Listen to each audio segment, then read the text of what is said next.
Hey, what's up, everybody? This is Charles. I want to welcome you guys to another episode of the Dreamerspro Show, where we cover everything from sports, hot topics, classic debates, entertainment, where we give you guys a fresh perspective on things and how we see them. And in today's episode, the topic is, can LeBron James and the Lakers go back-to-back this year? So that's the topic I want to get into in today's video. But before we get into that, I want you guys to please make sure you go ahead and hit the like button, hit the subscribe button, and hit the notification bell to be notified whenever we drop our content. Also, we have our Dreamerspro Max online sports community. It's a place where you can go start basketball discussions, chat live during games, go live with us after games to get post-game reactions, consume original content that you're not going to be able to get anywhere else, and do so many other cool things. So if you guys are interested in that, be sure to check it out in the description below and get 7 days of free access. I'm sure you guys are going to enjoy it, and you don't want to miss out on that, especially with the season beginning to ramp up right now. So make sure you check that out. Anyway, let me get into this video here. Let's talk about the Lakers, because the Western Conference has been a pretty interesting race, given the fact that the Utah Jazz in the Western Conference, let's just talk about this for a second. Let's talk about the standings. The Utah Jazz are 5-5 out of their last 10 games. Remember, the Utah Jazz were looking like world beaters. I think at two separate times this season, they've gone on either 11-game or 9-game winning streaks. But over the last 5 games, they've dropped half of the 10 games that they've played. They now have a 28-10 record. Now the Lakers are 2.5 games behind behind the Utah Jazz to get the #1 record, and the Lakers have won their last 2, although they themselves are 4-6 over their last 10 games. But the Western Conference, there's movement taking place at the top, because the Utah Jazz have not been playing well. So it looks like the Lakers, if they continue to play well, they can make up some ground here. Now the Lakers have, over the last, let's say, month or so, have been playing without two important players, two key players. One they recently got back in Dennis Schroeder, but we're also talking about Anthony Davis, who has been missing, I think, for the last month now. Now, if we look at Dennis Schroeder for the Lakers, he's having a great season for this team. He's averaging 14.5 points per game. He's a point guard.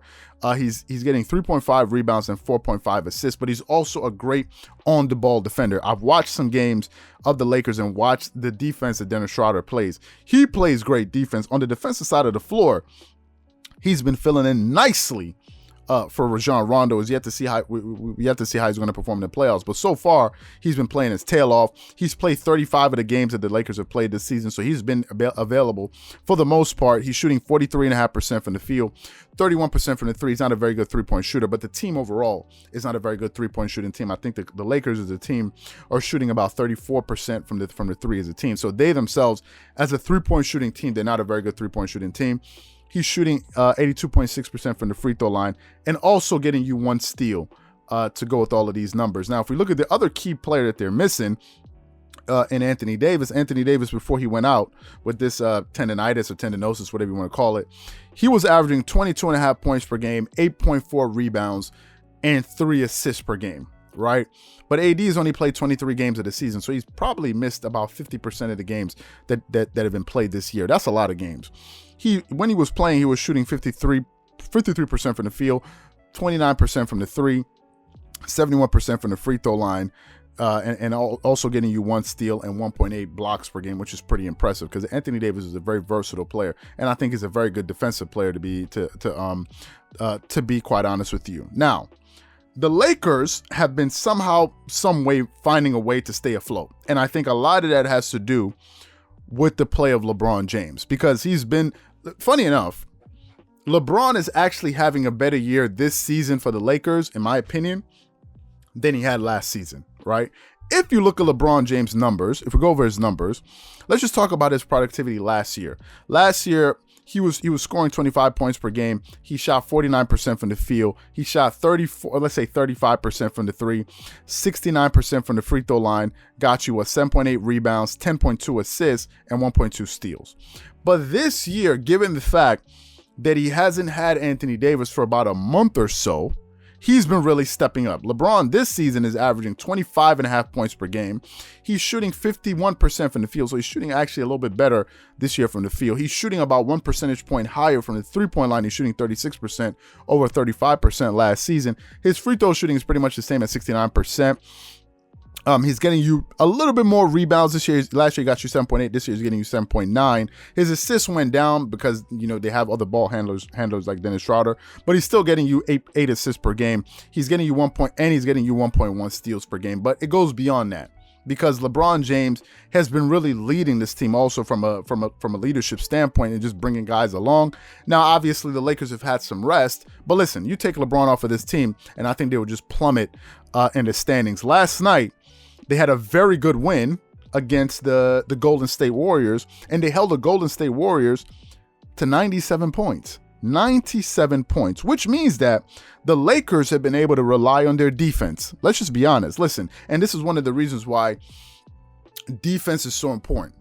Because given the fact that the Lakers are not a very good shooting team, not a very good free throw shooting team, not a very good three-point shooting team, they can still rely on their defensive prowess to give them a shot every single night in games, given the fact that Anthony Davis is out. Right? Even though Anthony Davis is out, they can still rely on their defense. And given the fact that they have some smart players, which is being spearheaded by LeBron James, they can compete in games and they can stay competitive because they're willing to play defense. And late in games, you know that LeBron and others like Kyle Kuzma, who's been coming up pretty big for the Lakers, during this stretch, can make some big shots. Right now, let's talk about this whole thing of because I said that given the fact that AD is out, I think has also been a blessing in disguise for this team, because without Anthony Davis in the lineup is giving guys, other guys like Morris, Markieff Morris and Montrezl Harrell more minutes, which will help them with their rhythm. Because remember, when AD's in the game, he's going to suck up a lot of the minutes. But now that he's out of the game, Montrezl Harrell is getting more minutes, and these guys are beginning to step up. Step up for the Lakers, and I think it's going to bode well for this team later on down the road, because by the time Anthony Davis does come back, these guys would have been able to establish a rhythm, which is very important to basketball players. From what I'm understanding, rhythm is very important, but also they would have established more self-confidence in themselves. But also LeBron James will now know the type of players he can rely on outside of Anthony Davis and the usual suspects, let's say, later on in the season, because now he's getting to see what some other guys have. Right? Because usually it's him and AD as their 1-2 punch. But now with AD out, he's beginning to rely on other guys, and other guys are beginning to come up big for him, especially guys like Kyle Kuzma. Kyle Kuzma is usually the third banana on this team. Some people say it's Dennis Schroeder, but Kyle Kuzma is also an X factor because he's been rebounding, he's been playing defense, he's been hitting some timely threes. So I think all of this thing is going to contribute to the overall success of the team down the line, because let's face it, Anthony Davis will come back. That's number one. Number two, they still are the champs. It's not like as if the Lakers have disappeared. Given the fact that they've been going through some injuries, they haven't been playing. They've only won 40% of the games they've been playing over the last 10 games. But they're still the champs, and they're not going to go away. Right? You see Utah slipping at the top of the standings. A lot of people don't believe in the Phoenix Suns. They don't believe that because they've never done it.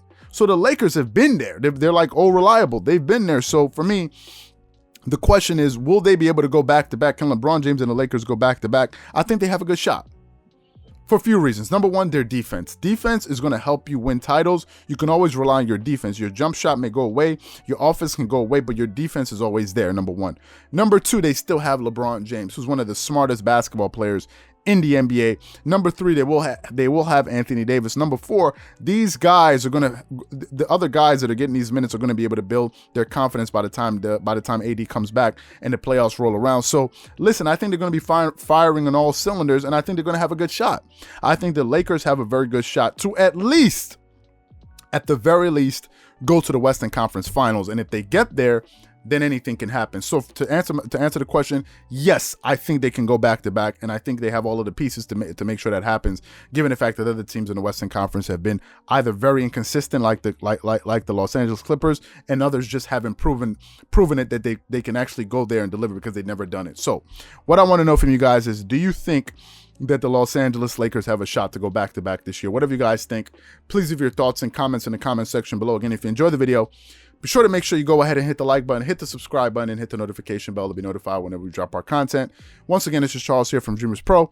Wishing you guys an amazing day and catch you guys on the next episode. Peace.